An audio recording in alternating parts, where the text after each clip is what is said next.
ಈಗ ನಾವು ಬಸ್ ನಿಲ್ದಾಣದಲ್ಲಿ ಇದ್ದೀವಿ. ಬಸ್ ನಿಲ್ದಾಣ ಸಾಕಷ್ಟು ವಿದ್ಯಾರ್ಥಿಗಳಿಗೆ ಕಾಲೇಜನ್ನು ಮುಗಿಸ್ಕೊಂಡು ಈಗ ವಿದ್ಯಾರ್ಥಿಗಳು ಬಸ್ ನಿಲ್ದಾಣ ಬಂದಿದ್ದಾರೆ. ಈ ವಿದ್ಯಾರ್ಥಿಗಳಿಗೆ ಈ 5 ವರ್ಷದಲ್ಲಿ ಏನೇನೆಲ್ಲ ಸಮಸ್ಯೆ ಆಗ್ತಾ ಇತ್ತು, ಏನು ಶಾಸಕರು ನೀಡಿದ ಭರವಸೆಯನ್ನ ಕೊಟ್ಟಿದ್ರು, ಆ ಭರವಸೆಗಳ ಈಡೇರಿದವ ಅನ್ನೋದ್ರ ಬಗ್ಗೆ ಮಾತಾಡೋಣ. ಅಪ್ಪ, ಈಗ ಈ ಒಂದು ಕ್ಷೇತ್ರದಲ್ಲಿ 5 ವರ್ಷದಲ್ಲಿ ಏನಾದ್ರು ಎಜುಕೇಶನ್ ಸಿಸ್ಟಮ್ ಅನ್ನ ಏನಾದ್ರು ಬದಲಾವಣೆ ಆಗಿದೆ? ಎಜುಕೇಶನ್ ಸಿಸ್ಟಮ್ ಏನಾದ್ರು ಬದಲಾವಣೆ ಆಗಿದೆ ಸರ್. ಈ ಪ್ರೆಸೆಂಟ್ ಈಗ ಈ ಸಿಚುವೇಶನ್ದಲ್ಲಿ ಇಷ್ಟೆಲ್ಲ ಜನ ಸೇರ್ಬೇಕಂದ್ರೆ ಒಂದು ಬಸ್ಸಿನ ಕೊರತೆ ಆಗಿದೆ ಸರ್. ಈಗ ವಿದ್ಯಾರ್ಥಿಗಳು ನಾವು ಇಲ್ಲಿ ತನಕ ಇಷ್ಟು ವರ್ಷ ಇದೆ, ಎಷ್ಟು 2023 ಬಂದಿದೆ ಸರ್. ಬಸ್ಸುಗಳು ಸಮಯಕ್ಕೆ ಸಂದರ್ಭದಲ್ಲಿ ಬಸ್ಸುಗಳು ಅಂದ್ರೆ ವ್ಯವಸ್ಥೆ ಹದಗೆಡ್ತಾ ಇದೆ ಸರ್. ದಯವಿಟ್ಟು ಈಗೆಲ್ಲ ವಿದ್ಯಾರ್ಥಿಗಳು ಸರಿಯಾಗಿ ಎಜುಕೇಶನ್ ಸಿಸ್ಟಮ್ನಲ್ಲಿ ಮುಂದೆ ಹೋಗ್ಬೇಕಂದ್ರೆ ಬಸ್ಸಿನ ಕೊರತೆನೂ ಒಂದು ಆದಂತ ಹೇಳಕ್ ಇಷ್ಟಪಡ್ತೀವಿ ಸರ್. ಈ ಸಂದರ್ಭದಲ್ಲಿ ದಯವಿಟ್ಟು ಎಲ್ಲ ಬಸ್ ವ್ಯವಸ್ಥೆ ಸರಿಯಾಗಿ ವ್ಯವಸ್ಥೆ ಮಾಡಬೇಕು. ವಿದ್ಯಾರ್ಥಿ ವೇತನ ಬಿ ಸರಿಯಾಗಿ ದೊರಕ್ತಾ ಇಲ್ಲ.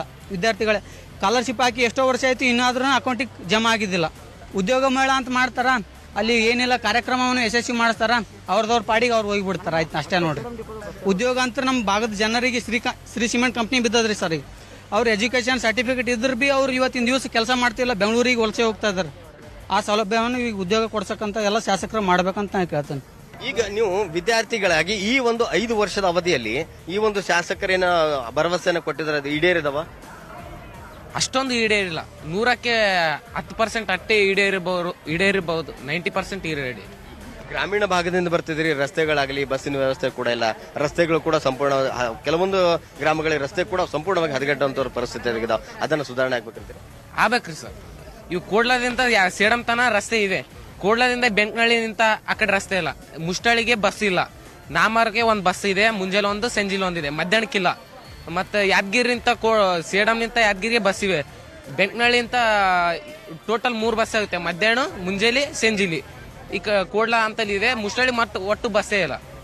ಈಗ ಇನ್ನೊಬ್ಬರು ವಿದ್ಯಾರ್ಥಿ ಇದ್ದಾರೆ. ಈಗ ಈ ಒಂದು ಮತಕ್ಷೇತ್ರದಲ್ಲಿ ನಿಮಗೆ ಏನಾದ್ರು ಶಾಸಕರು ಕೊಟ್ಟಂತ ಭರವಸೆಗಳನ್ನ ಈಡೇರಿದವಾ? ಈ ವಿದ್ಯಾರ್ಥಿಗಳಿಗೆ, ನಿಮ್ಮ ವಿದ್ಯಾರ್ಥಿಗಳಿಗೆ ಏನಾದ್ರು ಅನುಕೂಲ ಆಗ್ತಾ ಇದೆಯಾ ಅಂತ? ಮೊದಲು ಯಾವುದೇ ತರಹದ ಬಸ್ಸಿನ ವ್ಯವಸ್ಥೆ ಇರಲಿಲ್ಲ. ಇವಾಗ ಅವ್ರು ಬಂದಿದ ಮೇಲೆ ಕೆಲವೊಂದು ಬಸ್ಗಳು ಎಲ್ಲ ಕಡೆ ಆಗಿದ್ದಾವೆ. ಇವಾಗ ಒಂದು ಆಗ್ತಿದೆ, ಸುಧಾರಣೆ ಆಗ್ತಿದೆ. ಕೆಲವೊಂದು ಕಡೆ ಆಗಿಲ್ಲ, ಕೆಲವೊಂದು ಕಡೆ ಆಗ್ತಿದೆ. ಸ್ವಲ್ಪ ಟೈಮ್ ಸಿಕ್ಕರೆ ಅವರಿಗೂ ಮಾಡೋಕೆ ಅವಕಾಶ ಸಿಗುತ್ತೆ. ಎಲ್ಲ ವಿದ್ಯಾರ್ಥಿಗಳು ಅವ್ರಿಗೆ ಹೇಳಿ ಮಾಡಿ ಒಂದು ಬಿಸಿ ಮುಡಿಸಿ ಹೇಳಿ ಮಾಡಿದರೆ ಅವರಿಗೆ ವ್ಯವಸ್ಥೆ ಚೆನ್ನಾಗುತ್ತೆ ಅಂತ ನಾನು ಹೇಳಕ್ಕೆ ಇಷ್ಟಪಡ್ತೀನಿ. ಈಗ ವಿದ್ಯಾರ್ಥಿಗಳ ಬಸ್ಸಿನ ವ್ಯವಸ್ಥೆ ಕೂಡ ಇದು ಇಲ್ಲ. ಆಮೇಲೆ ಶಿಕ್ಷಣ ವ್ಯವಸ್ಥೆನ ಕೂಡ ಈಗ ಗ್ರಾಮೀಣ ಭಾಗದಲ್ಲಿ ಹಲವು ಏನು ಪ್ರೈಮರಿ ಹೈಸ್ಕೂಲ್ಗಳು ಬೀಳುವಂತದಕ್ಕೆ ಬಂದವ. ಅದನ್ನ ಏನಾದ್ರು ಈಡೇರಿಸಬೇಕು, ಅದನ್ನ ಏನು ಇಂಪ್ರೂವ್ಮೆಂಟ್ ಮಾಡಬೇಕು ಅನ್ನೋದ್ರ ಏನೋ ಶಾಸಕರ ಗಮನಕ್ಕೆ ತಗೊಂಡ್ಬಂದಿದೆ. ಅದೇ ವಿದ್ಯಾರ್ಥಿಗಳು ಏನಾರ ತೊಂದರೆ ಇದ್ರೆ ಅಧಿಕಾರಿಗಳಿಗೆ ಮುಡಿಸ್ತಾರೆ. ಅಧಿಕಾರಿಗಳು HODಗಳು ಪ್ರಿನ್ಸಿಪಾಲ್ಗಳು ಏನು ಮಾಡ್ತಾರೆ, MLA ಅವ್ರಿಗೆ ಕರೆಸ್ತಾರೆ. ಅವ್ರಿಗೆ ಹೇಳಿದ ಮೇಲೆ ಅವರು ಅವಾಗ ಅದೇ ರೀತಿಯ ಆಕ್ಷನ್ ತಗೊಂಡು ಅವಾಗ ಇಮಿಡಿಯೇಟ್ ಕೆಲಸ ಮಾಡೋಕೆ ಸ್ಟಾರ್ಟ್ ಮಾಡ್ತಾರೆ. ಅದೇ ಮೊದಲು ಮುಂಚೆ ಎಲ್ಲ ಏನೂ ಇರಲಿಲ್ಲ. ಇವಾಗ ಆಗಿದೆ, ಚೆನ್ನಾಗಿದೆ. ನನ್ನ ವಿಚಾರ ಪ್ರಕಾರ ಚೆನ್ನಾಗಿದೆ, ಮುಂಚೆ ಇರಲಿಲ್ಲ. ಅಂದ್ರೆ ಹಿಂದಿನ ಅವಧಿಗಳಿಗಿಂತ ಈ 5 ವರ್ಷದಲ್ಲಿ ಈ ಭಾಗದಲ್ಲಿ ಎಜುಕೇಶನ್ ಆಗಲಿ, ಟ್ರಾನ್ಸ್ಪೋರ್ಟ್ ಆಗಲಿ, ಬೇರೆ ಬೇರೆದೆಲ್ಲ ಅಭಿವೃದ್ಧಿ ಆಗ್ತಾ ಇದೆ. ಆಗ್ತಿದೆ. ಎಜುಕೇಶನ್ ಅಲ್ಲಿ ಆಗ್ತಿದೆ. ಕಾಲೇಜ್ ವ್ಯವಸ್ಥೆ ಎಲ್ಲ ಕೆಟ್ಟಿರೋದೆಲ್ಲ ಮಾಡ್ತಿದ್ದಾರೆ, ಎಲ್ಲ ಡೆವಲಪ್ಮೆಂಟ್ ಮಾಡ್ತಾ ಇದ್ದಾರೆ. ಕೆಲಸ ಮಾಡ್ತಿದ್ದಾರೆ. ಕೆಲಸ ಮಾಡಿಲ್ಲ ಅಂದ್ರೆ ನಾವು ಹೇಳ್ತಿದ್ವಿ, ಕೆಲಸ ಎಲ್ಲ ಕಡೆಯಿಂದ ಮಾಡ್ತಾ ಇದ್ದಾರೆ. ಆದ್ರೆ ಅವರಿಗೂ ಸಮಯ ಬೇಕಲ್ಲ. ಈಗ ಕೋವಿಡ್ ಬಂತು, 2 ವರ್ಷ ಅವರು ಏನು ಮಾಡೋಕ್ಕಾಗಿಲ್ಲ. ಇವಾಗ ಒಂದು 2 ವರ್ಷ ಟೈಮ್ ಸಿಕ್ಕಿದೆ, ಅಭಿವೃದ್ಧಿ ಮಾಡ್ತಾ ಇದ್ದಾರೆ. ಎಲ್ಲ ಕಾಲೇಜ್ಗಳು ನಡೀತವೆ. ಅಲ್ಲಿ 8 ಗೌರ್ಮೆಂಟ್ ಡಿಗ್ರಿ ಕಾಲೇಜಲ್ಲಿ ಕೆಲಸ ನಡೀತಿದೆ. ಗ್ರೌಂಡ್ ವ್ಯವಸ್ಥೆಯಲ್ಲಿ, ಹಾಸ್ಟೆಲ್ ಅಲ್ಲಿ, ಮತ್ತೆ ಕ್ಯಾಂಟೀನ್ ಸಿಸ್ಟಮ್ ಅಲ್ಲಿ ಎಲ್ಲಾನು ಚೆನ್ನಾಗಿ ಮಾಡ್ತಾ ಇದ್ದಾರೆ. MCOM ಕಾಲೇಜಲ್ಲಿ ಎಲ್ಲ ಮಾಡ್ತಿದ್ದಾರೆ.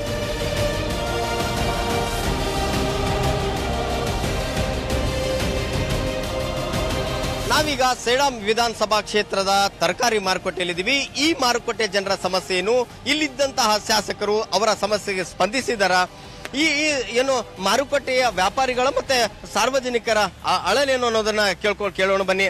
ಓಟ್ ಹಾಕ ಮುಂದ ಓಟ್ ಹಾಕ್ರಿ ಅಂತೀವಿ. ನಾ ಹ್ಯಾಂಡಿಕ್ಯಾಪ್ ಇದ್ದೀನ್ರಿ, ಓಟ್ ಹಾಕ್ತೀನಿ. ಹಂಗೆ ಹೋಗಿ ಆಟೋದಾಗ ಈ ಒಂದು ಫಲಾಟ್ ಇಲ್ಲ, ಒಂದು ಮನಿ ಇಲ್ಲ, ಒಂದು ಹೊಲ ಇಲ್ಲ, ಒಂದು ಜಾಗ ಇಲ್ಲ, ಒಂದು ಛತ್ರಿ ಇಲ್ಲ, ಏನಿಲ್ಲ. ಬಿಸಿಲ್ದಾಗ 4 ತಿಂಗಳು ಬಿಸಿಲ್ದಾಗ ಸಾಯ್ತೀವಿ. 4 ತಿಂಗಳು ಚಳಿಗಾಲ ಹೋಗ್ತದ, 4 ತಿಂಗಳು ಮಳೆಗಾಲ. ಇದೇ ನಮ್ದು ಹಣಿಬಾರ. 40 ವರ್ಷಲಿಂತ ನಂಗೆ ಏನು ಯಾರು ಭೀ ಸಹಾಯ ಮಾಡಿಲ್ರಿ. ಮಾರ್ಕೆಟ್ ಇಲ್ಲ, ಈ ಸೇಡಮ್ಕ ಏನು ಭೀ ಇಲ್ರಿ. ಆಯ್ತು, ಓಟ್ ಹಾಕ ಮುಂದೆ ನಮ್ಗೆ ಬೆದರ್ಸ್ತಾರ, ಹಾಕಂತಾರ. ನಾವು ಹಾಕ್ತೀವಿ, ಹೋಗಿ ಕಷ್ಟ ಮಾಡಿ ಮಾಡ್ತೀನಂತಾರ. ಅವ್ರ ಮನೆಗೆ ಹೋದ್ರೇನಂತಾರ, ಅವ್ರ ಸಾಬೂರು ಬೆಂಗಳೂರಿಗೆ ಹೋಗ್ಯಾರ, ಹೈದರಾಬಾದಿಗೆ ಹೋಗ್ಯಾರ. ಇಲ್ಲ ಹೋಗ್ರಿ ಈಗ ಬರ್ರಿ, ನಾಳೆಗೆ ಬರ್ರಿ ಅಂತಾರ. ಎಕ್ಸಿಡೆಂಟ್ ಆಗಿ 15 ವರ್ಷ ಆಯ್ತು. ನಾ ಹ್ಯಾಂಡಿಕ್ಯಾಪ್ ಇದ್ದೀನಿ, ರೊಕ್ಕ ಮಾಡ್ರಿ, ಜರ ಒಂದು ಸಹಾಯ ಮಾಡ್ರಿ ಅಂದ್ರೆ 4,000 ಕೊಡ್ರಿ, 3,000 ಕೊಡ್ರಿ ಅಂತಾರೆ. ಎಲ್ಲಿಂದ ಕೊಡಮ್ರಿ? ಇದು ಕಚ್ಚಾ ದಂಧದಾಗ. ಈಗ MLA ಅವರು ಬರ್ತಾರ, ಎಲೆಕ್ಷನ್ ಇದ್ದಾಗ ಬರ್ತಾರ. ಈಗ ಮತ್ತೆ 2023 ಎಲೆಕ್ಷನ್ ಬಂತು. ಏನ್ ನಿರೀಕ್ಷೆ ಅದ ನಿಮ್ಮ ಶಾಸಕರ ಮೇಲೆ? ಬಡವರಿಗೆ ಏನು ಸಹಾಯ ಮಾಡ್ತಾ ಇಲ್ಲ. ಆಫೀಸ್ನಲ್ಲಿ ಹೋದರೆ ಖರ್ಚು ಕೇಳ್ತಾರೆ. MLA ಮಾತು ಭೀ ಕೇಳಲ್ಲ. ಯಾವ MLA ಇದ್ರು ಭೀ ಆಫೀಸ್ನಲ್ಲಿ ಹೋದ್ರೆ ಭೀ ಅಷ್ಟು ಖರ್ಚು ಇಷ್ಟು ಖರ್ಚು ಹೇಳ್ತಾರೆ. ಏನಿದು ಆಗಿಲ್ಲ ಇಲ್ಲ. MLA ಅವ್ರು ಗೆದ್ದೀಗ 5 ವರ್ಷ ಆಯ್ತು. ಈ ಒಂದು ಮಾರುಕಟ್ಟೆಗೆ ಏನಾದ್ರು ಮಾಡ್ತೀನಿ ಅಂತ ಹೇಳಿದ್ರು, ಏನು ಮಾಡಿದಾರೆ? 40 ವರ್ಷ ಆಯ್ತು. ಇನ್ನ ತನ ಮಟನ್ ಮಾರ್ಕೆಟ್ ಇಲ್ಲ, ಕಾಯಿಪಲ್ಯ ಮಾರ್ಕೆಟ್ ಇಲ್ಲ. ಬೀದಿಯಲ್ಲೇ ಮಟನ್ ಮಾರ್ಕೆಟ್, ಬೀದಿಯಲ್ಲೇ ತರಕಾರಿ ಮಾರ್ಕೆಟ್. ಒಂದು ಮನಿ ಇಲ್ಲ ಗೌರ್ಮೆಂಟ್ ಕಡೆಯಿಂದ, ಒಂದು ಜಾಗ ಇಲ್ಲ, ಒಂದು ಫ್ಲಾಟ್ ಇಲ್ಲ, ಒಂದು ಆಶ್ರಯ ಮನಿದು ಮನಿ ಇಲ್ಲ. ಅವ್ರ ರೋಡಿ ಮೇಲೆ ಇದ್ದೀರಿ, ಮಾರ್ಕೆಟ್ ಅವ್ರು ಬರ್ತಾರ, ತೆಗೀರಿ ಅದು ತೆಗೀರಿ, ಬಂಡಿ ತೆಗೀರಿ, ಮುಂದೆ ತೊಗೊಂತಾರ್ರಿ. ಅದೇ ಸಲ ನಾವು ಮಾರ್ಕೆಟ್ ಮಾಡಿ ಕೊಟ್ರಿ, ಯಾಕೆ ಇಲ್ಲಿ ಇರ್ತೀವ್ರಿ ಸರ ನಾವು? ಅದೇ ಸಲ ಹೇಳೋದು ನಮ್ಗೆ ಮಾರ್ಕೆಟ್ ಮಾಡಿ ಕೊಡ್ಸಂತ. ಎಲ್ಲ 3 MLA ಮಲ್ಲಿ ಹೋಗಿ ಬಂದಿರಿ ನಾವು. ಮಾರ್ಕೆಟ್ ಮಾಡಿ ಯಾರನ್ನ ಮಾಡ್ತಾನಂದ್ರೆ ಯಾರು ಮಾಡಿ ಕೊಟ್ಟಿಲ್ರಿ. ಏನು ಅನುಕೂಲ ಆಗಿಲ್ಲ ರೀ ಇಲ್ಲಿದವ್ರಿಗೆ. ಇದೇ ಪರಿಸ್ಥಿತಿ ಅದ. 15 ವರ್ಷದಿಂದ ಇದೇ ಪರಿಸ್ಥಿತಿ ಅದ. ನಮ್ಮ ಪಪ್ಪರು 40 ವರ್ಷದಿಂದ ಮಾಡ್ತಾರೆ, ನಾ ಮಾಡ್ಲತ್ತ 15 ವರ್ಷ ಆಯ್ತು. ಇದೇ ಪರಿಸ್ಥಿತಿ ಅದ. ಒಂದಿನೂ ಒಂದು ಹೆಲ್ಪ್ ಯಾರು ಬಂದು ಕೇಳಿಲ್ಲ, ಯಾರು ಮಾಡಿಲ್ಲ. ಇಬ್ಬರು ಸಾಕಾಯ್ತು, ಇಬ್ಬರದು ಪಕ್ಷ ನೋಡಿ. ಬೇರೆಯವ್ರದ್ದು ಟ್ರೈ ಮಾಡೋ ಚಾನ್ಸಸ್ ಇದೆ. ಇಷ್ಟು ವರ್ಷದಿಂದ ಆದ್ರೂ ಕೂಡ ಇಲ್ಲಿ ಯಾವುದೇ ರೀತಿಯ ಒಂದು ಬದಲಾವಣೆ ನೀವು ಕಾಣಿಸಿಲ್ಲ. ಈಗ ಬೇರೆ ವ್ಯಕ್ತಿಗೆ ನೋಡ್ಬೇಕಾಗಿದೆ. ಏನು ಅನುಕೂಲ ಮತ್ತೇನಿಲ್ರಿ. ಅನುಕೂಲ ಯಾರ್ದು ಏನು ನಮ್ಗೇನು ಬೇಕಾಗಿಲ್ಲ. ಏನಪ್ಪ ಅಂದ್ರೆ ಊರಿಗೆ ಉಪಕಾರ ಆದ್ರೆ ಸಾಕಾಗ್ಯದ. ಊರಿಗೆ ಉಪಕಾರ ಹಿಂಗದ್ರಿ, ದೊಡ್ಡ ಭಾಷಣ ಮಾಡ್ತಾರೆ, ಸ್ವಚ್ಛ ಇರ್ಬೇಕಂತಾರ. ಆದಷ್ಟು ಮಟ್ಟಿಗೆ ಏನಪ್ಪ ಅಂದರು ಎಲ್ಲ ರೀತಿಯಂತ ಸವಲತ್ತು ಇರ್ಬೇಕಂತ ಅಂತಾರ. ಅಂದರು ನಾವು ಸ್ಕೂಲಿನ ಹುಡುಗರಿಗೆ ಹೋರಿಸೋದಕ್ಕೆ ಅವ್ರಿಗೆ ವ್ಯವಸ್ಥೆ ಇಲ್ಲ. ಇವತ್ತಿಂದಲ್ಲಿ ಏನೇ ಪ್ರಾಬ್ಲಮ್ ಆದ್ರೆ ಅವ್ರಿಗೆ ಫೋನ್ ಮಾಡಿ ಹೇಳಿದ್ರಸೋದಕ್ಕೆ ಇವತ್ತಿಂದಲ್ಲಿ ಏನಪ್ಪ ಅಂದ್ರೆ ಆಗಿಂದಾಗ ಸ್ಕೂಲಿಗೆ ಏನಪ್ಪ ಅಂದ್ರೆ ಹುಡುಗರಿಗೆ ಹೋಗೋ ವ್ಯವಸ್ಥೆ ಮಾಡೋಂಗಿಲ್ಲ. ಅವು ನಾಲೆಂದು ನೀರು ಹೊರ ಬರ್ತಿರ್ತಾವ, ಅದು ಸುದಕ್ಕೆ ಏನಪ್ಪ ಅಂದ್ರೆ ಅವರು ಕ್ಲಿಯರ್ ಮಾಡ್ತಿರೋಂಗಿಲ್ಲ. ನಾವೇ ಮನಸ್ಸಿಗೆ ಬೇಸರ ಬಂದು ಮುನ್ಸಿಪಾಲ್ಟಿ ಚೇರ್ಮನ್ಗೆ ರೀ ಮತ್ತು ಚೀಫ್ ಆಫೀಸರ್ ಫೋನ್ ಮಾಡ್ತೀವಿ ರೀ. ಏನು ರೀ ಸರ್ ಸ್ವಚ್ಛ ಅಂತೀರಿ, ಇಲ್ಲಿ ಬಂದು ನೋಡ್ರಿ ನಾಲೆ ನೀರು ಹೊರಗೆ ಹೊಂಟಾವ, ಹುಡುಗರು ಅದೇ ತೊಳ್ಕೊಂಡು ಹೋಗಿ ಶಾಲೆಗೆ ಕೊಡತ್ತಾರ. ಶಾಲೆ ಸುತ್ತ ಪರಿಸರ ಸುದಕ್ಕೆ ಏನಪ್ಪ ಅಂದರು ಹದಗೆಟ್ಟು ಹೋಗ್ಯದ ಅಂತ ನಾವು ಹೇಳತ್ತೀವಿ. ಮೊನ್ನೆ ಬಂದು ನಮ್ಮ ರಾಜ್ಕುಮಾರ್ ಪಾಟೀಲ್ ಹೇಳೋ ಆಶ್ವಾಸನ ಸ್ಕೂಲ್ನಾಗ ಬಂದು ದೊಡ್ಡ ಭಾಷಣ ಮಾಡಿ ಹೋದ್ರು ಅವರು. ಹುಡುಗರಿಗೆ ಏನಪ್ಪ ಅಂದ್ರೆ ನಾವು ಅದು ಮಾಡ್ತೀವಿ ಇದು ಮಾಡ್ತೀವಿ ಏನೇನೋ ಆಶ್ವಾಸನೆ ಕೊಟ್ಟು ಹೋದ್ರು ಅವರು. ಇವತ್ತಿಂದಲೇ ಅವತ್ತು ಏನು ಕೊಟ್ಟು ಹೋಗ್ಯಾರ, ನಾವು ಆಗಿನ ಇಂಜಿನಿಯರ್ ಕಳಿಸ್ತೀವಿ, ಬಿಲ್ಡಿಂಗ್ ಏನು ನೋಡ್ತಾರೆ ಅದು ಮಾಡ್ತಾರೆ ಅಂತಂದ್ರೆ ಅವರು ಅಂದು ಹೋಗೋದು ತಿಂಗಳಾಯ್ತು ರೀ. ಇವತ್ತಿಗೆ ರಾಜ್ಕುಮಾರ್ ಪಾಟೀಲ್ ಕಡೆ ಒಂದು ಇಂಜಿನಿಯರ್ ಬಂದಿಲ್ಲ, ನೋಡಿಲ್ಲ.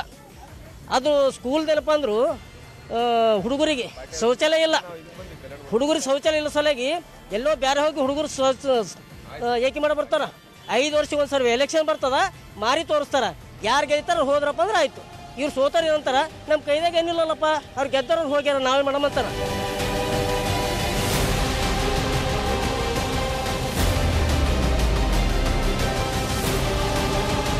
ಮುಂದಿನ ಕಾರ್ಯಕ್ರಮದಲ್ಲಿ ಮತ್ತೊಂದು ವಿಧಾನಸಭಾ ಕ್ಷೇತ್ರದೊಂದಿಗೆ ನಿಮ್ಮ ಮುಂದೆ ಬರ್ತೀನಿ. ಅಲ್ಲಿವರೆಗೂ ನೋಡ್ತಾ ಇರಿ ನ್ಯೂಸ್ 18 ಕನ್ನಡ. ಜಾಲ ನಮ್ಮದು, ಬಲ ನಿಮ್ಮದು.